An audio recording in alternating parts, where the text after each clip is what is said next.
Good morning students, welcome in my new class. चलते हैं अपनी नई क्लास की ओर। देखिएगा बच्चों, अपन बात पढ़ रहे थे एवोगैड्रो हाइपोथेसिस।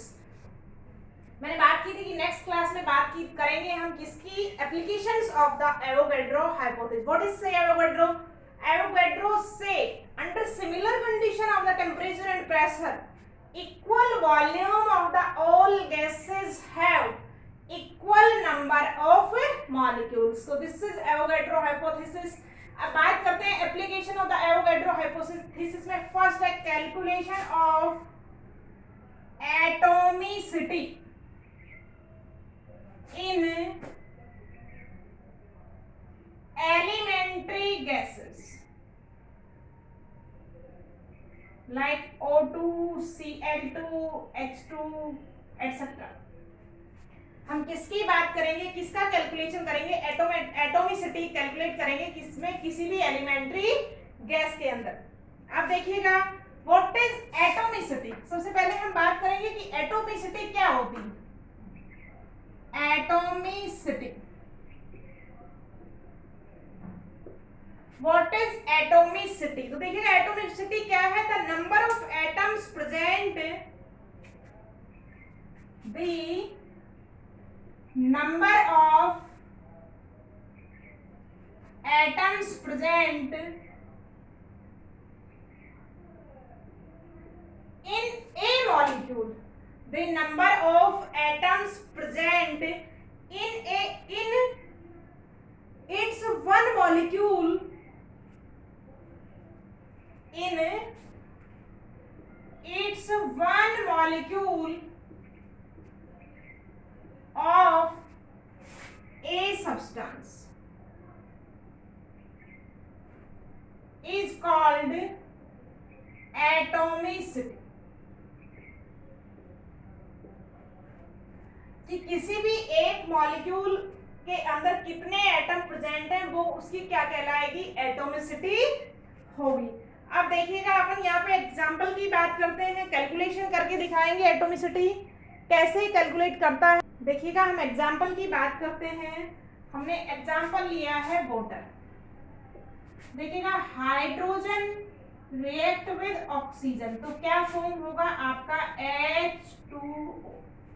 जब कैलकुलेशन करेंगे तो हमेशा बैलेंस इक्वेशन में करेंगे। देखिएगा यहाँ पे हाइड्रोजन 2 है, इधर भी 2 है, ऑक्सीजन 2 एंड ऑक्सीजन 1, तो अपन यहाँ पे क्या लगा देंगे 2, और यहाँ भी क्या आएगा 2। तो this is the balance equation.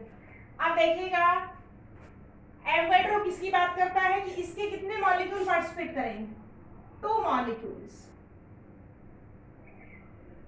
तो ऑक्सीजन का कितना मॉलिक्यूल होगा, 1 मॉलिक्यूल। H2O कितना बनेगा, 2 मॉलिक्यूल्स ऑफ H2O इज 4। देखिएगा इसका 1 बनाना है तो इसका कितना लेना होगा, 1 मॉलिक्यूल।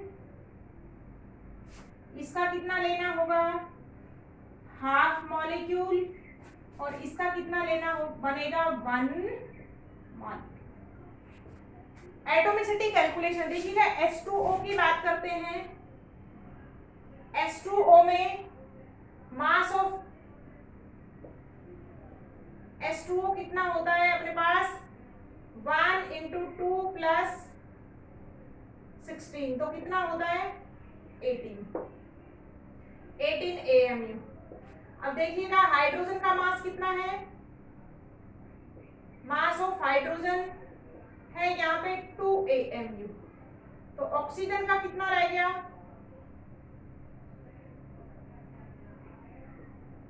18 - 2 कितना रह गया, 16 AMU।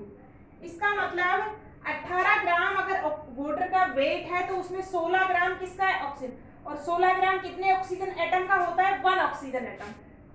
Mass of 1 oxygen atom.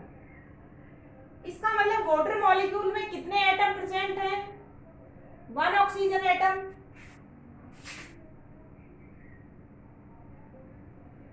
H2O में कितना ऑक्सीजन है, 1 ऑक्सीजन। हाफ मॉलिक्यूल ऑक्सीजन में कितना है, 1 ऑक्सीजन, तो 1 मॉलिक्यूल में कितना होगा, 2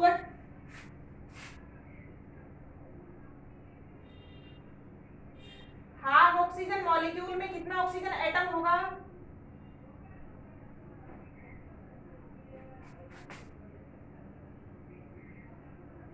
क्योंकि वाटर मॉलिक्यूल बनने के लिए कितना ऑक्सीजन एटम पार्टिसिपेट किया है? Half molecule. और हमने देखा है यहाँ पे कितना आया है? 1 ऑक्सीजन। तो हाफ ऑक्सीजन मॉलिक्यूल में कितने एटम होते हैं? 1। तो 1 ऑक्सीजन मॉलिक्यूल में कितने एटम होंगे?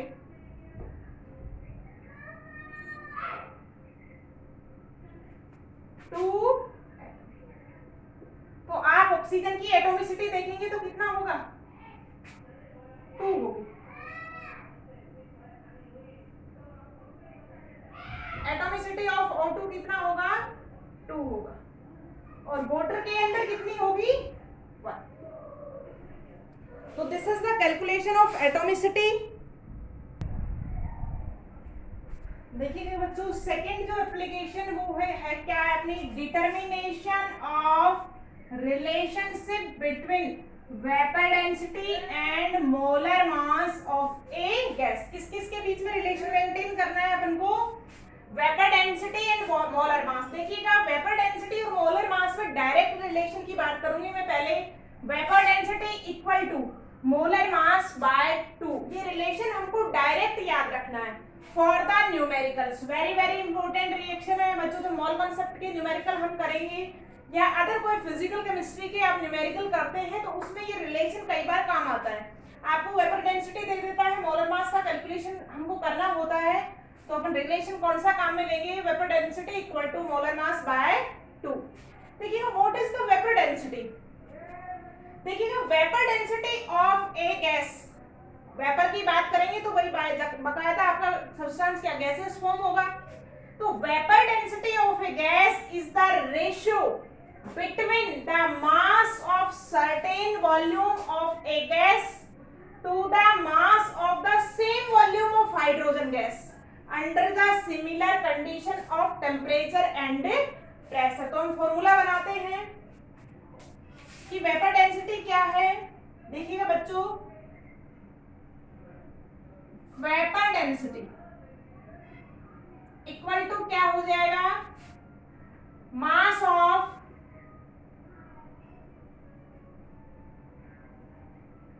Certain volume of a gas upon mass of equal volume of hydrogen gas. Mass of same volume of hydrogen gas. इन दोनों का रेशियो क्या कहलाता है? Vapour density. यही हमने डेफिनेशन में बोला है कि ratio between mass of certain volume, कोई सी भी आप गैस लेते हैं उस गैस के का वॉल्यूम कितना है वो लेंगे एंड उसी का रेशियो किसके साथ करेंगे? मास of the same volume of the hydrogen gas.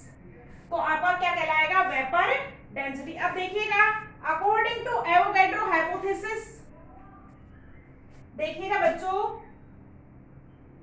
According to Avogadro hypothesis, हमने अभी अभी एवोगैड्रो हाइपोथेसिस पढ़ी है। एवोगैड्रो हाइपोथेसिस क्या कहता है? Under similar condition of the temperature and pressure equal volume of the gases have equal number of molecules. तो मास आपने यहाँ पे वॉल्यूम इक्वल ले रखा है तो उसमें मास कितना होगा? Mass of M molecule of gas. हमने ले लिया यहाँ पे Vd बराबर मास ऑफ एन मॉलिक्यूल। हमने देख लिया कि जो आपने वॉल्यूम लिख रखा है उसमें कितने मॉलिक्यूल है। मान लिया हमने एन मॉलिक्यूल है,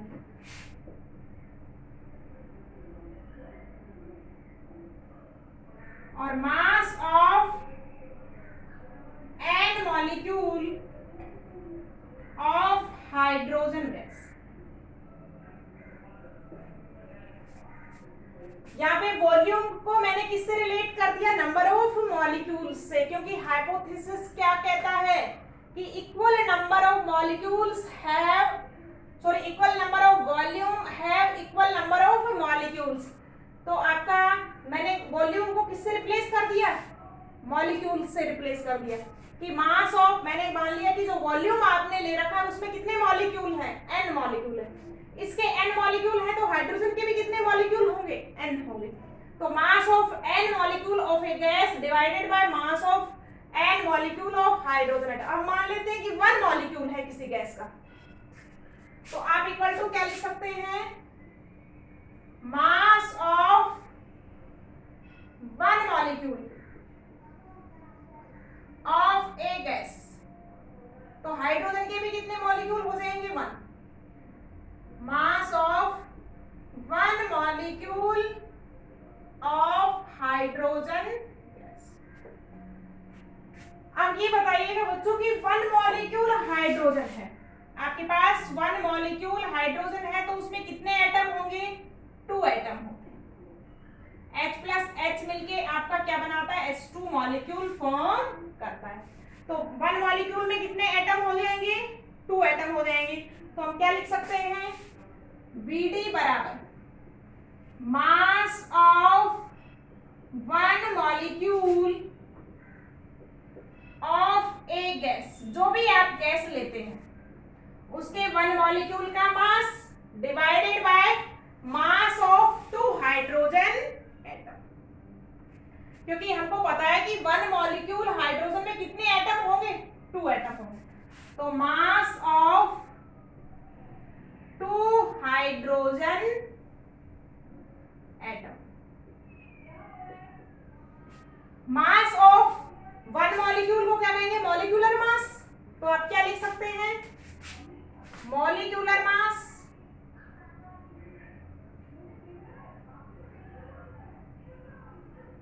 हाइड्रोजन के 1 एटम का मास कितना है, 1, तो 2 का कितना हो जाएगा, कितना हो जाएगा बच्चों, 2। तो हमने क्या देखा, वेपर डेंसिटी इक्वल टू क्या आ गया, मोलर मास डिवाइडेड बाय 2। किससे कैलकुलेट किया है, ये हमने एवोगैड्रो हाइपोथेसिस से। अगर आपको समझ में नहीं आया तो एक बार फिर रिपीट कर लेते हैं हमको पता है वेपर डेंसिटी क्या होती है। वेपर डेंसिटी किस किस का रेशियो है, mass of a certain volume of a gas upon same volume of hydrogen gas. अब देखो एवोगैड्रो से क्या कह सकते हैं, एवोगैड्रो क्या कहता है कि equal number of volume have equal number of molecules. तो आप वॉल्यूम को किससे रिप्लेस कर दिया, मॉलिक्यूल से, कि आपने गैस के कितने मॉलिक्यूल ले रखे n, तो हाइड्रोजन के भी कितने होंगे, n मॉलिक्यूल होंगे। मान लिया हमने 1 मॉलिक्यूल ले लिया, तो mass of 1 molecule of a gas divided by mass of 1 molecule of hydrogen gas. अब देखो भाई 1 मॉलिक्यूल हाइड्रोजन में कितने एटम होते हैं, 2 एटम। तो mass of 1 molecule of a gas divided by mass of 2 hydrogen atom. और किसी भी गैस या किसी भी कंपाउंड के 1 मॉलिक्यूल के मास को क्या कहेंगे, उसका मोलर मास, या आप उसको क्या कह सकते हैं, मॉलिक्यूलर मास भी कह सकते हैं। तो देखिएगा मोलर मास कह सकते हैं, या आप इसको मॉलिक्यूलर मास भी कह सकते हैं।